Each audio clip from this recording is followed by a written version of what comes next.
જો ભાઈ આ દુનિયામાં છે ને તમારી એટલે કોઈને જરૂર નથી. તમારી જે કદર કરે ને એની કદર કરાય, બાકી બીજા બધાને પડતા મુકાય. બાકી ઘણા લોકો તમારી જિંદગીમાં આવશે, થોડાક ટાઈમ પૂરતા આવશે અને તમને એમ બધું જતાવશે કે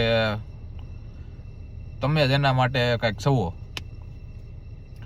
એટલે જે માણસો તમારી જિંદગીમાં નવા નવા આવતા હોય ને એની હારે તમે નવા રહ્યો. એની હારે ભળવાની બહુ કાંઈ જરૂર નથી. તમે જો વધારે પડતા એમાં ભળી જાઓ ને પછી એ લોકો તમને છોડીને જતા રહે ને તો તમને ત્યારે પછી બહુ પછતાવો થાય. એના કરતાં જે તમારી હારે હોય ને જૂના ભાઈબંધ કે દોસ્તાર કે ગમે એ હોય વોટેવર જે હોય એની હારે તમારે હારી રાખવાની. બાકી મૂકીને જતા રહે ને તમને તો તમને ક્યાંય નહીં રાખે, ક્યાંય નહીં રહ્યો તમે. એટલે જે હોય એને હાંસવી રાખો અને જે નવા આવે એને રામ રામ ને ઠીક. હવે